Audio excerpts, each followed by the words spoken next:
I'm also happy to welcome former County Executive Tommy Shumpert. You all might stand it up. Former Mayor Mike Ragsdale. And former Mayor, now Congressman Tim Burchett, here today as well. These are all the leaders of Knox County since this form of government began over 40 years ago. And thank you to each of you for all you've done for our county. And I'd also like to personally thank you for your friendship and support. Welcome to lunch, everyone. Thank you all very much for being here today. Before we get started, I'd like to recognize the elected officials who are here. And there are a lot of them, so please hold your applause until the end. From County Commission, we have Commissioner Dacia Lundy, Commissioner Courtney Durrett, Commissioner Randy Smith, Commissioner John Schoonmaker, Commissioner Terry Hill, Commissioner Charles Busler, Chairman Richie Beeler, Commissioner Carson Daly, Commissioner Larson Jay, and Vice Chair Justin Biggs. This will be the last term for Commissioners Smith, Busler, and Biggs as well, so I appreciate you all and everything that we've been able to do together. And this is Commissioner Busler's district. It's also Commissioner Busler's birthday. So happy birthday, sir.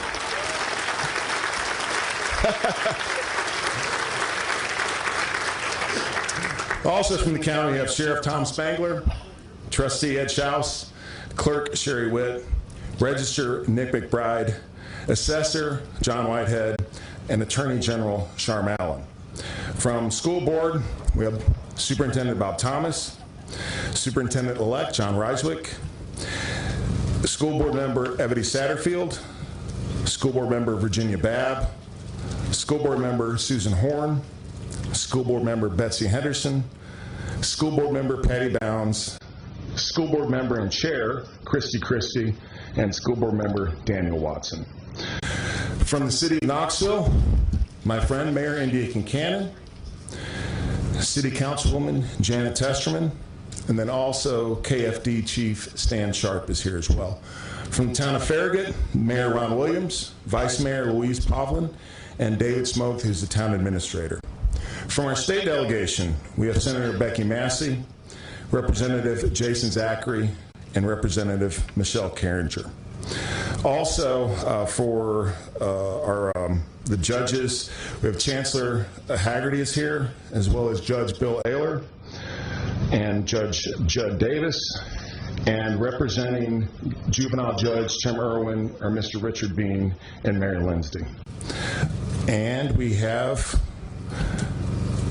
Congressman Tim Burchett, representing U.S. Senator Bill Haggerty is Riley Levengood, representing U.S. Senator Marsha Blackburn is Chelsea Ivins. And we also are happy to welcome Lenore City Mayor Tony Akins, Jefferson County Mayor Mark Potts, as well as Jefferson County Mayor Joe Brooks. Did I miss anybody? Claiborne County. Sorry, Claiborne County Mayor Joe Brooks. Sorry about that, Joe. So if I missed you, as Congressman Burchett always says, it just means I'm mad at you, okay? So, but I hope I got everybody. So please just give them a round of applause.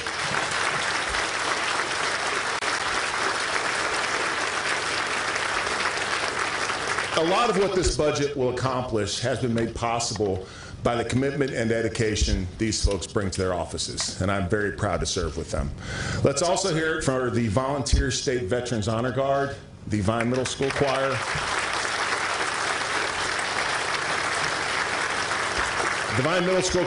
and Reverend McClure for getting us started this morning. You know, every week I seem to run into someone who has recently moved here, often from places like New York, California, Illinois, or Michigan. They tell me they came here because of our remarkable natural assets, our tremendous outdoor recreational opportunities, our proximity to the Great Smoky Mountains National Park, and because it's convenient to drive to major cities like Nashville and Atlanta. But what really resonates with them is our political climate. Lower taxes, a business-friendly environment, and more freedom to make important decisions about the things that affect their families. Invariably, they tell me, "We love it here. Don't change a thing." Knox County has established itself as one of the freest places in the country. We have rejected the siren song of authoritarianism and big government to which so many other communities have succumbed. Instead, we guard the public liberty with jealous attention, as Patrick Henry charged us to do. And we've seen that freedom works. People and businesses are flocking here. Over the last 4 years, they brought with them a combined 2,500 jobs and $217 million in economic investment. Yeah, that's worth it. I believe that in the heart of every human, there's an unquenchable thirst to be free, to be the master of one's destiny, to be, as William Ernest Henley wrote in his celebrated poem Invictus, captain of our soul. You'll get that chance in Knox County. 3.5 decades ago, Ronald Reagan delivered his last State of the Union address, famously describing America as a shining city on a hill. While we remember that phrase, we often forget that Reagan talked about the importance of freedom and of family. He emphasized the power of the free market as an engine of both economic progress and individual ascension. He mused about the proper relationship between a government and its people, saying it's the people who grant government its rights, and not the other way around. Over the 34 years since he spoke those words, especially keeping the last two in mind, can we honestly say that we are still that place? Some have said that we must accept a new normal, remaking our society into something completely anathema to the America we know, to the values that we hold dear. Well, not here in Knox County. In Knox County, we are still that place, and we will continue to be that place. Lots of things may change, but that is not one of them. So today, I'm proposing an overall budget of $954 million that will effectively and efficiently manage expenses while providing the services our citizens deserve. I want to thank Chris Caldwell and our award-winning finance department for their incomparable work in creating a strong, responsible budget.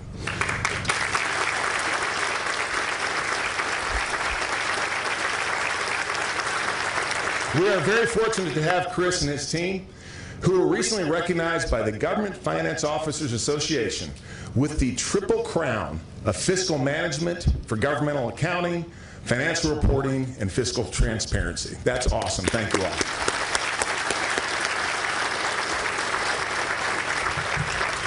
And again this year, I am proud to report that there is no tax increase in this budget.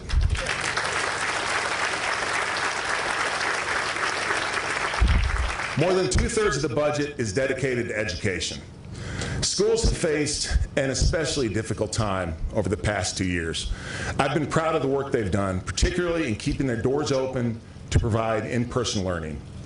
We have been fortunate with some exceptional leadership in Knox County, including our school board, who conduct themselves with a high degree of professionalism.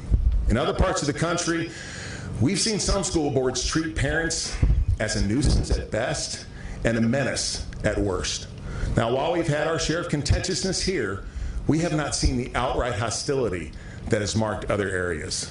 I think a lot of that is because here in Knox County, our public school system believes, as I do, that schools are not there to replace parents or to work against them, but to help children with the knowledge, tools, and skills they need to be successful. Speaking of leadership, thank you to Superintendent Bob Thomas for his longtime commitment to education in Knox County.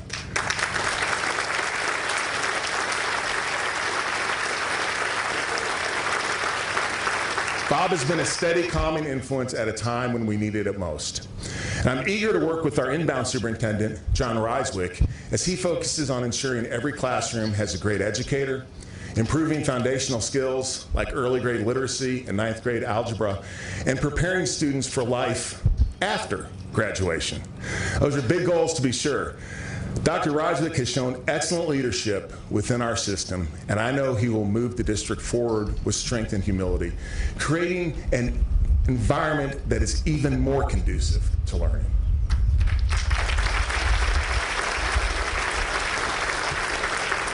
The Board of Education has proposed a budget of $591,500,000. It's almost $50 million more than last year, an increase of just over 9%.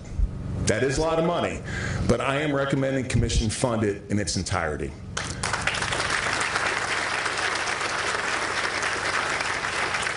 First and foremost, we want every campus to be as safe as it can be. That's why we've invested an additional $3 million towards school security upgrades. We continue work on Northwest Elementary School, Sturkey Elementary, and Adrian Burnett, and the new Lonsdale Elementary will welcome students when school starts in August. And we're addressing the needs of our fastest growing communities. The budget includes about $11 million for the addition of 32 classrooms at Hardin Valley Academy, and $3 million for a new Farragut Elementary School that will serve a significant portion of K-5 students in the Farragut area, along with Farragut primary and intermediate schools. Other than their parents, there are few individuals more influential and important in a child's life than their teachers. To recognize the contributions educators make to our community, the budget is providing them a 4% raise.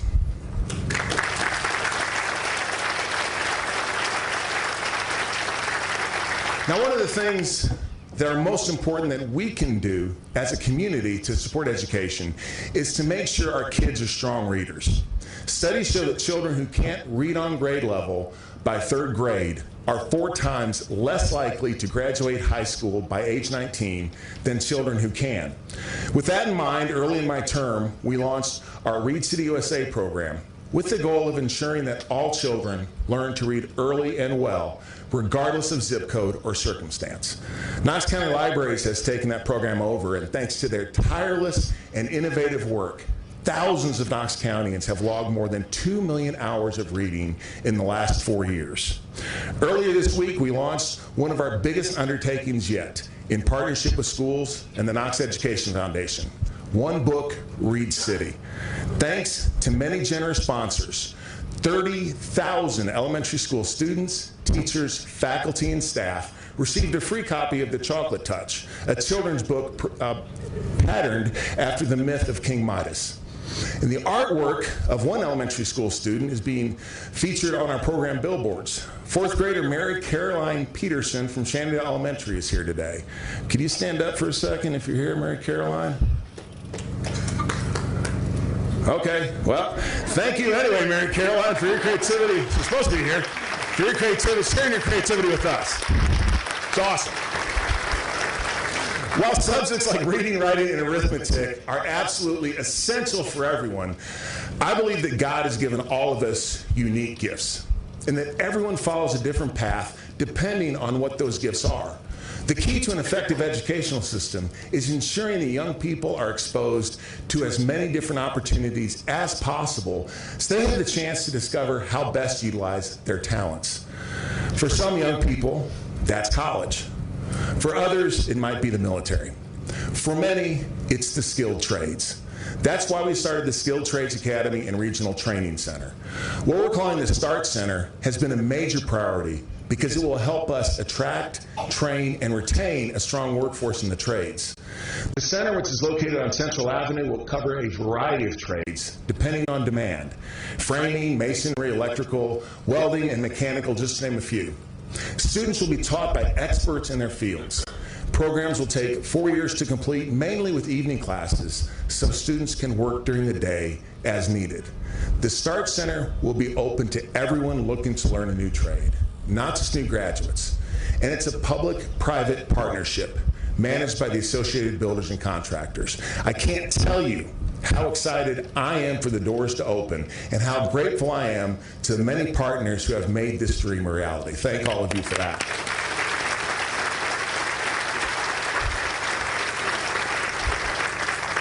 Now, the people up here in front, Mayor Ragsdale and Schumpert and Kessel and Mayor Burchett, they will agree Being mayor isn't just about shaking hands, cutting ribbons, and issuing proclamations. Along the way, there's a lot of difficult decisions and surprises. And as mayor, you learn to hate surprises. For example, on January 13th of this year, a trench collapsed in Powell, trapping 2 people. Thanks to some outside-the-box thinking, Engineering and Public Works dispatched its new jet vac truck, along with drivers Eric Hewitt, Justin Zachary, and Michael Trent, to help emergency personnel and first responders with the rescue. Ultimately, the 2 trapped individuals were successfully saved. Without our crew and that truck, rescue teams would have had to manually clear the dirt 1 bucket load at a time, adding complexity and danger to the operation. Unfortunately, Michael could not be here today, but Eric and Justin are. So could you all please stand up so we can recognize you?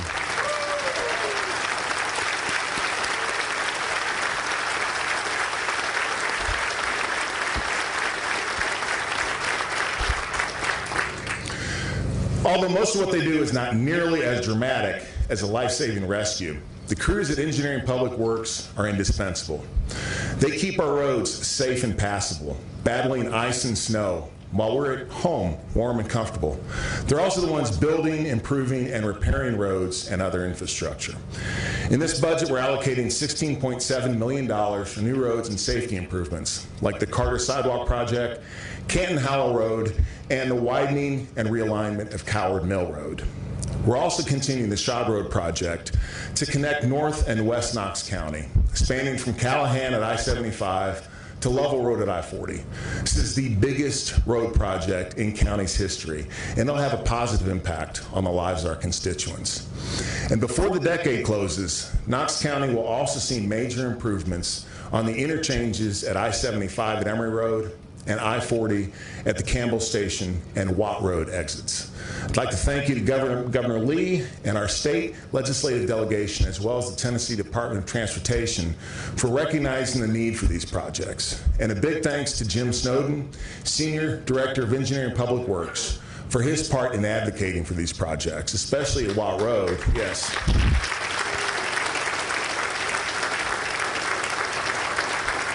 Especially at Watt Road, where Knox County will be participating in TDOT's local interstate connector agreement program. Engineering and Public Works, along with Knox County Planning, is also involved in one of the most important projects that we have undertaken in the past 2 decades, a comprehensive land use and master transportation plan that we've dubbed Advance Knox. Now, why is this so important? It's because Knox County faces a housing crisis. Demand for housing has skyrocketed, but supply is anemic. The result is many Knox Countyans are being priced out of their own housing market and can no longer afford to live here. One of the problems is archaic zoning regulations that prohibit higher density residential development in areas where it is now appropriate. Advanced Knox will look at population growth predictions, land availability, and infrastructure conditions across the county. We'll also conduct a fiscal analysis of the safety, capacity, and multimodal access of our transportation network. All of this will provide a more realistic guide for future land use and infrastructure decisions. Some of the Advanced Knox Advisory Committee members are here today. I want to thank them, along with members of Knoxville and Knox County Planning, our Engineering and Public Works teams, and our Constituent Services Department for taking on this crucial job. Thank you all.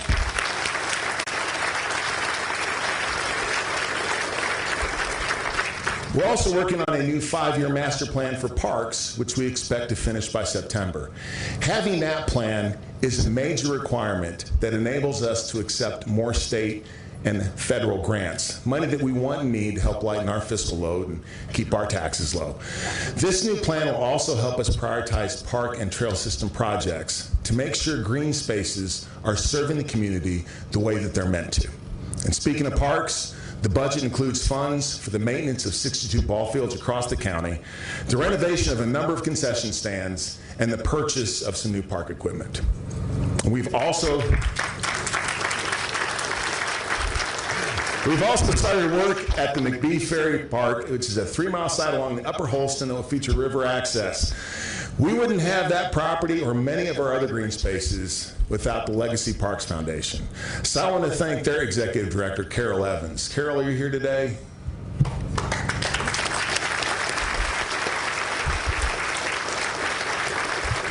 Sorry, 0 for 2 with recognizing people. Sorry, y'all. But thanks to Carol for all her work. And I'm proud to say that thanks to the generous support of the Randy Boyd Foundation, we are well on our way to becoming the most dog-friendly community in America, with more dog parks per acre than anywhere else. Past several years have made it even more clear that parks and outdoor recreation are major contributors to good public health. And I'm thrilled to say that the group monitoring our local public health, the Knox County Health Department, has thankfully moved beyond the difficulties presented by the pandemic and returned to their core mission of overall community health, focusing on food safety, childhood nutrition, diabetes prevention, smoking cessation, and other important programs. The services, projects, and programs that I've mentioned here today, as well as many that I haven't, are provided through the efforts of the 2,700 dedicated team members who make up Knox County government. Our employees are everyday heroes who take great pride in helping taxpayers solve problems, both big and small. That's why I'm proposing a 4% salary increase for general government employees.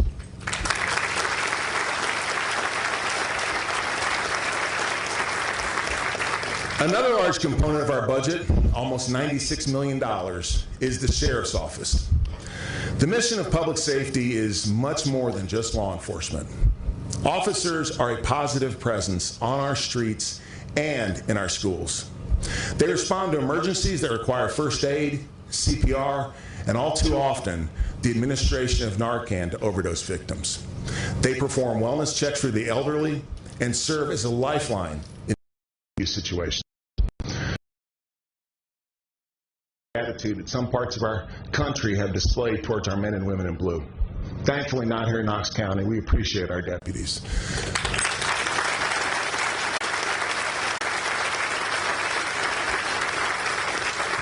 That's why I'm recommending the captains and below on the old pension plan, the UOP,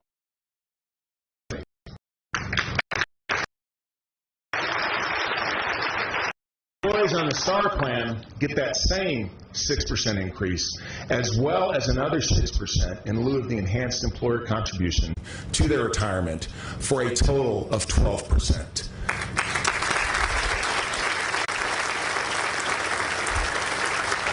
Therefore, incoming deputies on patrol will now be making $44,352 a year to start. Deputies have been telling us that they want more money up front, and that's what we're trying to do with these changes. When this proposal is approved, KCSO employees will have received a 17% salary increase, as well as $6,500 in bonuses through my first term.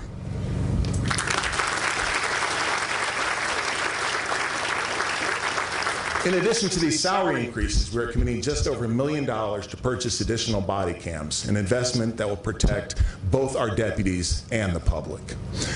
One of the most difficult things that we demand of the criminal justice system is caring for people with mental health issues.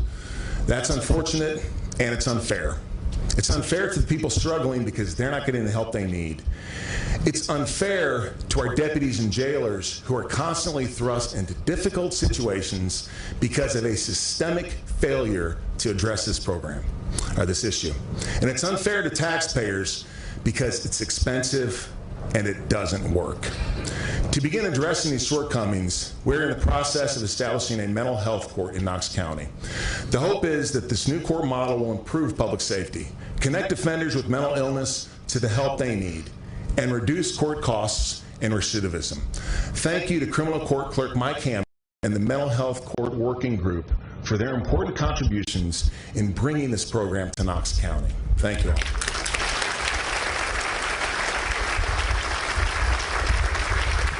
One of the best ways to ensure the success of the mental health court is to provide expanded access to mental health care.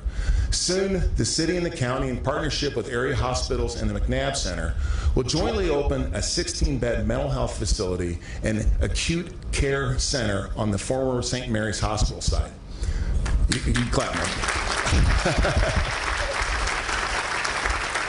This facility should alleviate part of the strain on local emergency rooms and will serve as a place for temporary care until patients can be placed in more appropriate programs.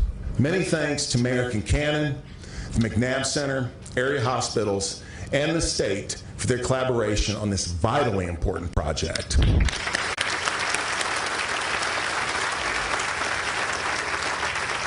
Mental health and addiction also lie at the root of the uptick in homelessness that we've experienced. By addressing these issues, we can begin wrapping our arms around the problem long term. But because homelessness leads to public safety, quality of life, and economic development issues, there are steps that we need to take right now. We can't wait, and we aren't. For instance, Kim Bumpus from Visit Knoxville recently presented a great idea, the K-Town Connect Ambassador Program, a partnership among Visit Knoxville, the county, the city, and the Downtown Knoxville Alliance. The program's ambassadors will provide information to visitors to the downtown area, clean up litter and small graffiti, discourage aggressive panhandling, report crimes, and connect folks who may have mental health issues with the agencies that can help them. Now, when you think of Visit Knoxville, you might not think of them being involved in a homelessness initiative. After all, they're the group responsible for bringing world-class events like Bassmaster and USA Cycling to Knox County. And yes, Kim and her team do an incredible job promoting our community and telling the rest of the world, most loudly, what we already know. Knox County is the best place to live, work, play, and to raise a family. But I'm also grateful that they're always on the lookout for fresh ways to make our area even more appealing and visitor-friendly. So thank you to them.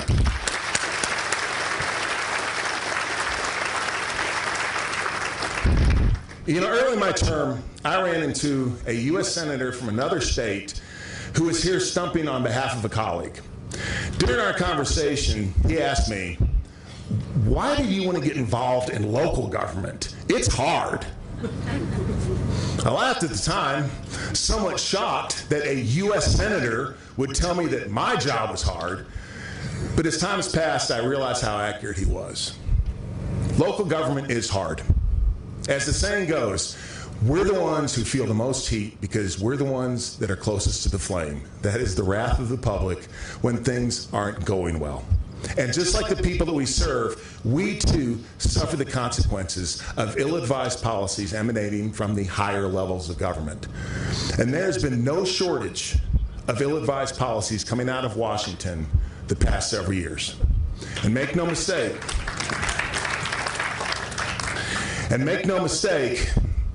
with a few notable exceptions like our Tennessee delegation, including Congressman Burchett and Senators Blackburn and Hagerty, these foolish, short-sighted policies have enjoyed broad, bipartisan support, unfortunately. In his classic book, Economics in One Lesson, Henry Hazlitt observed that the difference between good economic policy and bad economic policy is that bad economic policy looks only at the short-term intended benefits. Good economic policy also contemplates the long-term unintended destructive consequences as well. For instance, you can't shut down the global economy without expecting massive economic dislocations like shattered supply chains. You can't pay people to stay at home and discourage them from working without expecting distortions in the labor markets. And you cannot, as Mr. Kessel alluded to, print trillions of dollars without expecting historic price inflation. These are issues that our community and we as Knox County government are going to be dealing with for a long time. So yes, local government is hard. But here in Knox County anyway, man, it's also worth it. Next month is Knox County's 230th birthday. Over the past 2.5 centuries, we have been through multiple economic downturns, recessions, and a Great Depression. We have seen pandemics, a civil war, and 2 world wars. We have witnessed civil strife, social unrest, and growing pains as society changes and injustices are rectified. We have been through the crucible time and again. And look at us now. We are stronger and better than ever, the envy of the rest of the world. We are that shining city on a hill.